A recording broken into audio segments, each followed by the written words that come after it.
After a little break, as in a couple of months, I decided it's time to tackle a real painting. I'm not nervous or anything, I'm actually kind of excited. So over the course of some days, somewhat of a week, I'm going to show the process of how I begin an oil painting.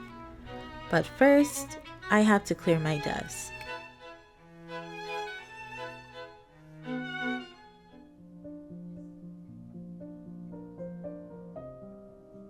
Even though I took a small break from painting and drawing, I'm not very sure if it actually helped. Lately, I've been having so many ideas. So to start, let's go back in time for a while, like the middle of September of last year. It started with a sketch as it usually does, but I couldn't decide if I wanted to draw a mermaid or a siren.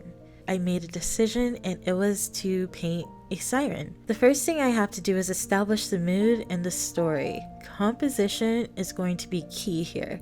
And color, but I'm not doing color right now, so let's start with the composition. It's going to be a little bit sinister, but also romantic because sirens are deadly and alluring, and I love capturing loveliness. I'm also going to have her wear a lot of jewelry, as in they're kind of trophies.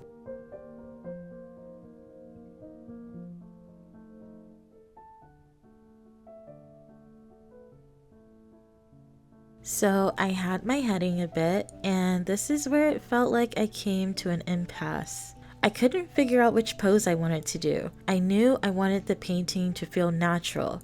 In my opinion, there is a difference between the way a subject is posed in a painting and a photo shoot. A painting can be dynamic, of course, but there's something that separates the two. Of course, it's the medium, but it isn't as striking, I would say.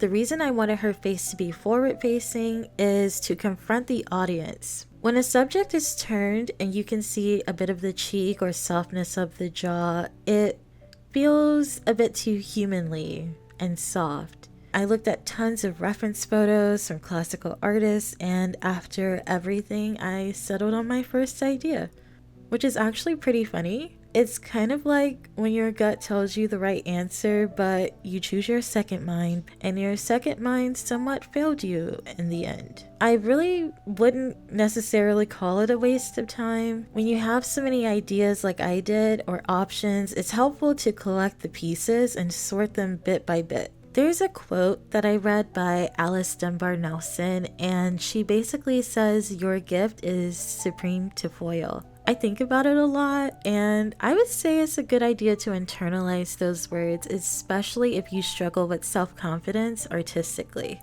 I thought about how much I'd been relaxing over the course of weeks, and why not have my subject do the same? So this is something like a siren's repose.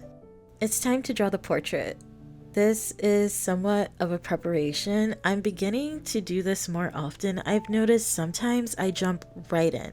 My first sketch of the portrait did not go as planned, so I erased it and tried again, and I still wasn't happy with it, but that's something I'm going to revisit soon.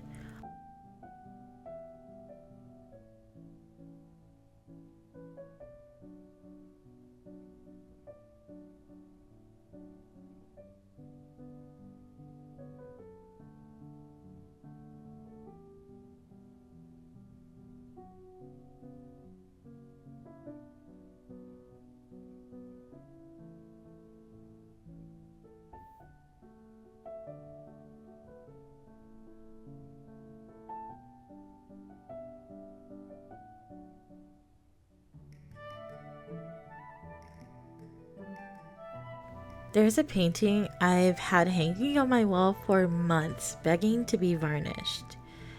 I'll consider this a mini varnishing interlude. This painting is actually from a few videos ago, and if you're curious about it, I will attach it in the description box for you. Varnishing is also interesting. I kind of think of it as putting on lotion. It revives the painting.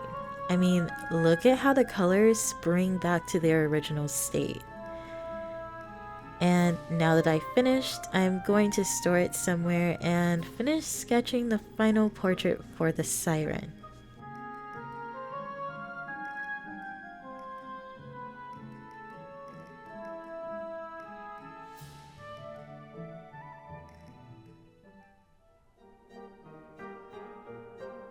With that done, as you can see, I've changed a few features and it took me a while to build the bone structure. I want to make sure the face is as dimensional as possible. It's time for the final part. I was genuinely looking for a green color pencil, but I couldn't find it. It's like missing. And for some reason, I only have one green color pencil. I don't know, there's a lot going on. So I used red instead. It started with the concept. It moved from a few drawings, and now it's time to paint. I will see you again very soon. Take care of yourself.